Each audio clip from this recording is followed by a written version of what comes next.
Rezeki sejalan dengan law of projection.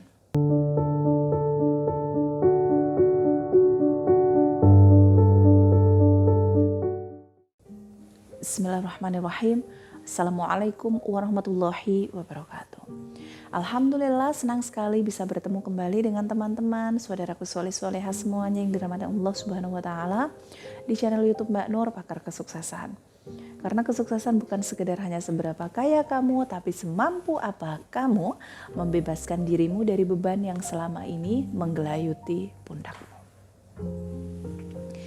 Teman-teman, saudaraku semuanya, saya doakan semoga kamu diberikan segala bentuk kemudahan, kesuksesan, kekayaan, kemuliaan, dan kesehatan dari Allah Subhanahu wa taala. Amin amin Allahumma amin.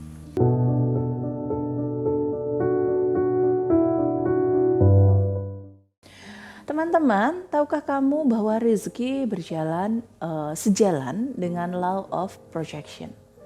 Barangkali teman-teman masih awam tentang law of projection dan sebagian lagi sudah paham tentang ini. Tapi agar yang belum paham ini jadi paham tentang apa yang mau saya sampaikan, terlebih dahulu saya akan menjelaskan secara singkat tentang law of projection.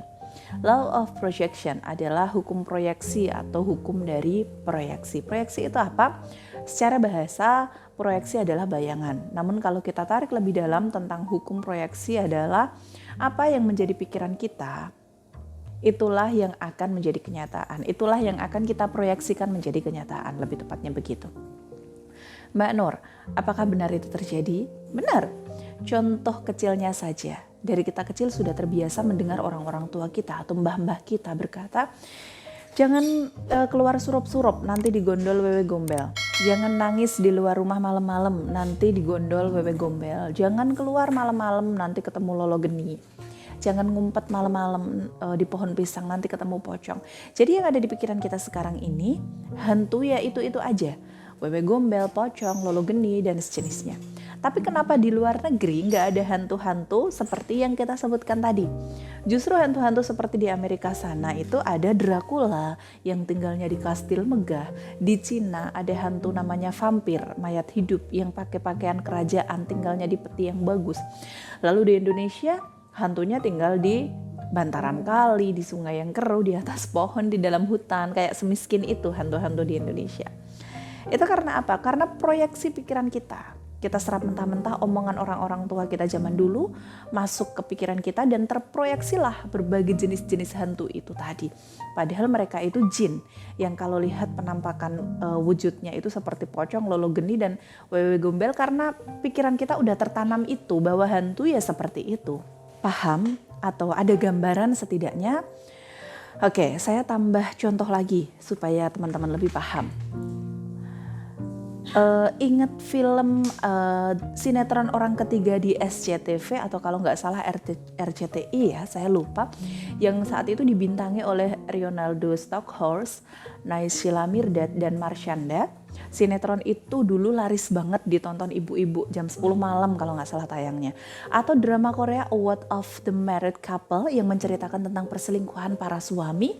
Atau drama ini deh, Layang-Layang Putus, Putri Marino yang Mas Arisnya selingkuh. Kenapa bisa booming banget tema perselingkuhan di sinetron ini dan sampai ke bawah perasaan ibu-ibu yang nonton di dunia nyata? Bahkan sampai ada curhatan suami-suami yang istrinya ini jadi curigaan, posesif setelah nonton cerita itu. Karena apa? Bukan karena sinetronnya yang salah, bukan tontonannya yang salah, bukan ceritanya yang salah. Tapi yang salah adalah diri kita sendiri yang nonton. Kita memproyeksikan apa yang kita tonton ke pikiran kita hingga impactnya ke kehidupan kita. Tanpa sadar, kamu bayangin Mas Aris itu suami kamu yang selingkuh dengan wanita entah siapa. Tanpa sadar kamu jadi curiga ke suamimu kalau suamimu pulang telat. Curiga ke suamimu kalau dia memberikan hadiah ke seseorang. Sampai selalu cek mutasi rekening dan lain-lain. Padahal suamimu sama sekali tidak ada hubungan dengan karakter Mas Aris di drama itu. Kalau kamu terus-terusan bersikap seperti ini dan itu pastinya membuat suamimu tidak nyaman, bisa aja loh dari kejadian ini suamimu malah berpikir, alah mendingan selingkuh beneran daripada gak selingkuh tapi dicurigain. Nah, sebegitu kuatnya pikiranmu memproyeksikan jadi sebuah kenyataan atau kejadian nyata. Artinya apa?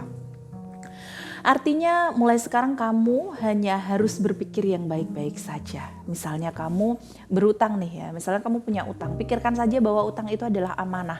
Dan kalau perlu ganti namanya, bukan utang melainkan amanah. Karena kalau namanya yang ada di pikiran kamu itu amanah, maka kamu pasti menjaganya dengan sangat baik, mengupayakan untuk menjaga dan menyelesaikan amanah itu dengan baik. Anggap saja utang tersebut adalah amanah untuk modal awal memperbaiki taraf hidup. Kalau kamu sadar itu amanah, maka kamu tidak akan menyalahgunakannya, bukan? Itulah mengapa di awal tadi saya katakan, saya sebut bahwa rezeki sejalan dengan law of projection.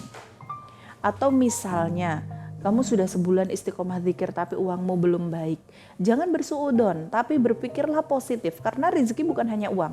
Bisa jadi kesehatanmu diperbaiki oleh Allah Subhanahu wa taala karena rutinmu berzikir, berwirid. Bisa jadi kebahagiaan dan berkah dalam rumah tanggamu diluaskan lagi oleh Allah. Bisa jadi kecerdasan anak-anakmu ditambah oleh Allah sehingga kamu merasa bangga jadi orang tuanya. Dan lain-lain dan lain-lain. Jadi kalau kamu berpikir bahwa rezeki itu sebatas uang, pikiranmu sempit sekali. Butuh ikut terapi jiwa al-maqalbu ini. Supaya benar-benar pandangan hidupnya itu benar gitu loh. Semoga paham dan bermanfaat ya. Kalau teman-teman mau konsultasi, silakan bisa hubungi nomor di bawah ini. Sekian dari saya Mbak Nur. Mari bersama sukses dan berkah di jalan Allah. Akhirul kalam wabillahi taufik wal hidayah waridha wal inayah. Wassalamualaikum warahmatullahi wabarakatuh.